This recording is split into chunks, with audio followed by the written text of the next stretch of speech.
Welcome to Vision 2.0. Today I am going to discuss regarding the language policy. तो आज इस paragraph में इस वीडियो में हम द लैंग्वेज पॉलिसी के बारे में भाषा से संबंधित पॉलिसी नियमों के बारे में जानेंगे। साथ ही साथ मैं आपको बताना चाहूंगा कि इसके पहले वाले वीडियो में मैं आपको लिंग्वास्टिक स्टेट के बारे में बताया था कि जैसे इंडिया में आप देखते हैं कि जितने भी भाषाएं हैं उन सबके बेस पे एक अलग अलग स्टेट बना हुआ है। जैसे उड़िया बोलने वाले जो लोग हैं उनके लिए उड़ीसा बन गया, तमिल बोलने वाले जो लोग हैं उनके लिए तमिलनाडु हो गया, पंजाबी बोलने वाले जो लोग हैं उनके लिए पंजाब हो गया।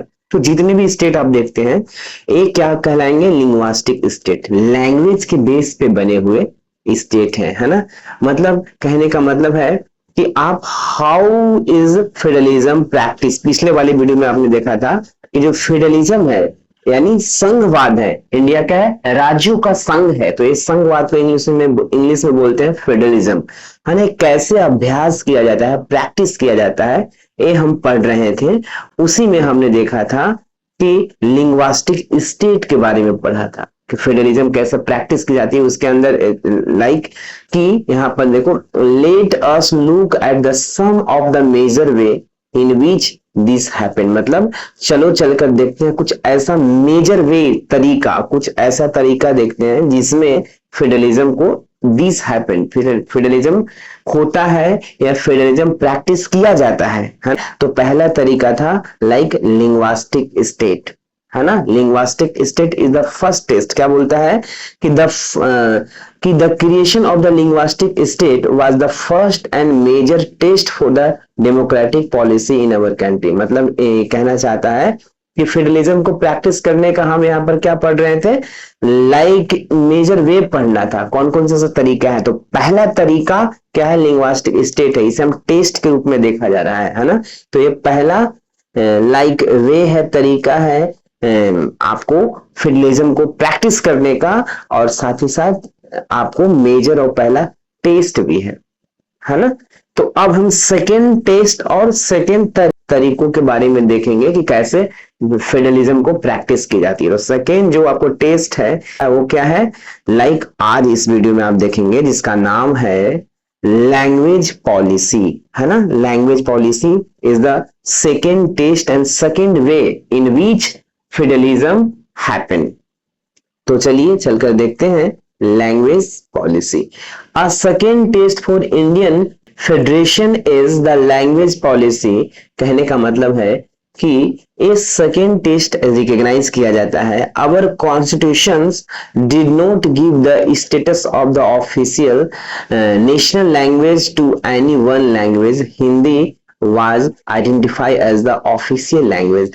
क्या बोलता है कि जब बारी आई, सेकेंड टेस्ट क्या था, सेकेंड टेस्ट यही कहना चाहता है कि जब बारी आई कोई एक राष्ट्र का कोई एक नेशनल लैंग्वेज बनाने का, तो वहां पर जो इंडियन फेडरेशन है यानी इंडिया नाम की जो राज्यों की संघ है, वो एक ऐसा लैंग्वेज पॉलिसी लाई है ना, संविधान में ऐसा लैंग्वेज पॉलिसी की व्यवस्था करा जिसके तहत यहाँ पर हमारा जो संविधान था, our constitution did not give the status of the national language. हमारा जो संविधान है किसी भी लैंग्वेज को नेशनल लैंग्वेज की स्टेटस नहीं दिया है ना। इसीलिए आप देखते हो हमारे यहाँ कोई नेशनल लैंग्वेज नहीं है, जितने भी हैं सारे नेशनल लैंग्वेज हैं है ना। तो इस तरह से ऐसा क्यों किया गया, क्योंकि तमिल वाले और जितने भी और जो लोग हैं वो इस बात से बड़ा खफा थे। उनका कहना था कि हिंदी को कैसे क्यों नेशनल लैंग्वेज बनेगा है ना। तो वो हिंदी को एक्सेप्ट ही नहीं करना चाहते थे एज अ नेशनल लैंग्वेज। इसीलिए हमारे यहाँ किसी को नहीं बनाया गया, सिर्फ हिंदी को आइडेंटिफाई किया गया एज ए ऑफिशियल लैंग्वेज। मतलब काम, सरकार की जो काम होगी किस लैंग्वेज में होगी, हिंदी और इंग्लिश में होगी। तो जिस सरकार के जो काम कार्य जिस लैंग्वेज में होगी उसे बोलते हैं ऑफिशियल लैंग्वेज, ऑफिस की भाषा है ना। तो उसको ऑफिशियल लैंग्वेज की स्टेटस तो दिया गया हिंदी को, लेकिन नेशनल लैंग्वेज नहीं दिया गया है ना। तो ये सेकेंड टेस्ट था किसका, फेडरलिज्म का। सेकेंड वे था जहां फेडरलिज्म प्रैक्टिस की जाती है। फेडरलिज्म का मतलब अल्टीमेट क्या, फेडरलिज्म एक सिस्टम है जिसके तहत पावर को डिस्ट्रीब्यूट किया जाता है।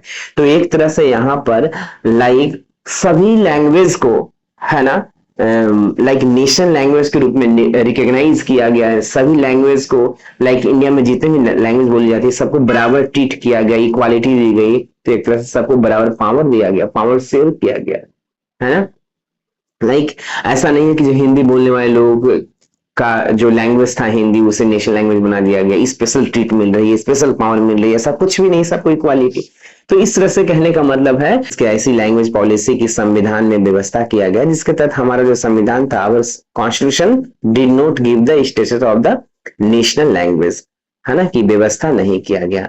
आगे चलते हैं। But Hindi is the mother tongue of the only about the 40% of the Indians, जबकि अधिकांश इंडिया के लोग क्या बोलते हैं, हिंदी बोलते हैं। लगभग मदर टंग है 40% लोगों का, इंडियंस का मदर टंग यानी मेन भाषा है, जो समझना लिखना पढ़ना अच्छे से जानते हैं, इस टाइप की 40% इंडियन जानते हैं हिंदी को। And therefore there were the many safeguards to protect other language, है ना। And beside the Hindi there are the 21 other language recognized the scheduled language by the constitution। और इस तरह से आप यहाँ पर देखते हैं कि ऐसा क्यों किया गया, प्रोटेक्ट करने के लिए अदर लैंग्वेज को, क्योंकि हिंदी सब पर हावी ना हो जाए या फिर हिंदी सबका रूप ना ले ले, इसलिए अदर लैंग्वेज को प्रोटेक्ट करने के लिए सेफ गार्ड के रूप में लाइक ऐसा किया गया कि कोई भी नेशनल लैंग्वेज नहीं होगा, सारे जो अपना रीजनलिटी है, लोकालिटी है, सभी लैंग्वेज को समान दर्जा दिया गया। लगभग 21 लैंग्वेज ऐसे हैं जिन्हें रिकॉग्नाइज किया शेड्यूल लैंग्वेज, है ना, मुख्य लैंग्वेज, अपने संविधान में इसे लाइक मेंशन किया गया, है ना। तो इस तरह से, लेकिन आप ध्यान रखिएगा कि लाइक 40% जो इंडियन बोलते हैं, 40% इंडियन हिंदी बोलना लिखना सब जानते हैं, साथ ही साथ इसमें और भी आप 20% या 30% जोड़ दो जो लाइक लिख नहीं पाते लेकिन समझते हैं, हिंदी समझते हैं। तो इस तरह से लगभग रफली 80 मान लो आप, है ना, समझते हैं हिंदी, कहीं ना कहीं किसी न किसी तरह टूटी फूटी समझ लेते हैं, बोल भी लेते हैं, है ना। तो इस तरह से हमने देखा कि हिंदी क्या क्या कंडीशन है। यदि आज से आपसे कोई पूछे कि what is the national language of India, तो आपको बताना है कि Hindi is a not national language of India, है ना। Hindi is the official language of India. हमारे नेशनल लैंग्वेज का भी फैसला हुआ ही नहीं है, डिसाइड ही नहीं हुआ है। कहते हैं a candidate in examination conduct for the central government and position may opt to take the examination in any these language। बोला जाता है कि संविधान के जितने भी 21 जो रिकॉग्नाइज्ड लैंग्वेज हैं उनमें से किसी भी लैंग्वेज में कोई भी कैंडिडेट जो है अपना सेंट्रल लेवल का गवर्नमेंट का एग्जाम को कंडक्ट कर सकता है, दे सकता है। यदि आप चाहें तो आप सेंट्रल लेवल का जो एग्जाम है उसमें आप तमिल में देना चाहे तमिल में दीजिए, मलयालम में देना चाहे मलयालम में दीजिए, है ना, कन्नड़ में देना चाहे कन्नड़ में दीजिए, आपको छूट है ना, किसी भी लैंग्वेज में। बस बशर्ते ये होना चाहिए कि वो सेंट्रल जॉब होना चाहिए वाला पोजीशन होना चाहिए, और साथ ही साथ लाइक आपको वैसी लैंग्वेज में व्यवस्था ऐसा किया गया जो संविधान द्वारा रिकॉग्नाइज है। जो 21 लैंग्वेज थे ना, ये 21 language, and the state to have their own official language. इसके साथ ही साथ स्टेट के पास भी ऐसा पावर है कि स्टेट टू हैव, स्टेट के पास ऑलरेडी 2 ऑफिशियल लैंग्वेज होते हैं, पहला इंग्लिश और दूसरा वहां के जो रीजनल लैंग्वेज है ना। इस तरह से जैसे तमिलनाडु हो गया तो तमिलनाडु में तमिल जो है वो क्या होगा, ऑफिशियल लैंग्वेज होगा तमिल के लिए, और साथ में इंग्लिश। अनलाइक श्रीलंका, है ना, the leaders of the our country adopted a very caution and attitude in the spreading the use of Hindi, and according to the constitutions the use of the English for the official purpose was to stop in the 1965. However, the many non-Hindi speaking state demanded that the use of the English continue। कहने का मतलब है कि हमारे यहाँ एक problem है। Problem क्या है? प्रॉब्लम ये है कि लाइक तमिलनाडु में के लोग तमिल जानते हैं, इंग्लिश ज्यादा नहीं जानते हैं, और लाइक यूपी के लोग या बिहार के लोग या फिर मध्य प्रदेश के लोग हिंदी जानते हैं, तमिल नहीं जानते, है ना, और इंग्लिश भी नहीं जानते। तो कहने का मतलब हमारे यहाँ कोई एक ऐसा कॉमन लैंग्वेज होना चाहिए ताकि कम्युनिकेशन आसानी हो सके, क्योंकि आप तमिल नहीं जानते, वो आपके हिंदी नहीं जानते, तो कम्युनिकेशन कैसे होगा, है ना। तो इसीलिए ऐसा व्यवस्था किया गया था, क्योंकि जब आजाद इंडिपेंडेंस इंडिया को प्राप्त हुआ था, तो उस समय हमारे जो लीडर थे बहुत सावधानी से एक एक करके कदम बढ़ा रहे थे। क्यों? क्योंकि श्रीलंका जैसा हाल ना हो जाए। इसके पहले वाले वीडियो में आपने पढ़ा था श्रीलंका में क्या हुआ था, है ना। सिन्हाला जो ऑफिशियल लैंग्वेज घोषित कर दिया गया था, तमिल को इग्नोर कर दिया गया था, तो वहां राइट्स हो गया था। तो उससे देखकर इंडियन लीडर जो है बहुत कुछ सीखते हैं, और वो डरते हैं हिंदी को ऑफिशियल लैंग्वेज घोषित करने से, क्योंकि यदि हिंदी को करते तो बाकी जो लैंग्वेज वाले लोग हैं, तमिलनाडु, कन्नड़, मलयालम, वो नाराज होते, है ना, तेलुगु नाराज हो जाते और दंगे फसाद हो जाते। तो इसीलिए वो श्रीलंका के जैसा वो नहीं करना चाहते थे। बहुत ही हमारे जो अडॉप्टेड द वेरी कॉशियस, बहुत सावधानी पूर्वक वो अपने संभल संभल के कदम बढ़ा रहे थे, कि वो पहले सोच रहे थे attitude in the speaking the use of the Hindi, है ना, क्योंकि बाकी लोग हिंदी को बिल्कुल एक्सेप्ट नहीं करते। कौशन का मतलब सावधानी पूर्वक अपना एटीट्यूड दिखा रहे थे, और इसको अडॉप्टेशन के हिंदी को अडॉप्ट करने के रिगार्डिंग वो बहुत ही सोच समझ के चीजों को वो कर रहे थे। According to the constitution the use of the English for the official language purposes, क्योंकि अब जब इंडिया आजाद हुआ, है ना, संविधान बना, तो वहां पर एक प्रॉब्लम आ गई। प्रॉब्लम ये आ गया कि तमिल वाले हिंदी नहीं जानते और हम तमिल नहीं जानते, तो कम्युनिकेशन कैसे होगा। तो एक ही लैंग्वेज था जिसमें कम्युनिकेशन पहले से ही चलता आ रहा था, वो था जिसे अंग्रेजों चला रहे थे, इंग्लिश थी। इंग्लिश ऐसा लैंग्वेज था कि टूटी फूटी सब जानते थे, तमिलनाडु वाले भी जानते थे और हम लोग भी जानते थे। तो इसीलिए उस समय इंग्लिश को ऑफिशियल पर्पज के हिसाब से 1965 तक ऐसा परमिशन दिया गया कि 1955 तक English as a official language के रूप में यूज किया जाएगा। क्यों? क्योंकि तमिलनाडु वाले हिंदी एक्सेप्ट करने के लिए तैयार ही नहीं थे, लेकिन इंग्लिश एक्सेप्ट करने के लिए वो तैयार थे।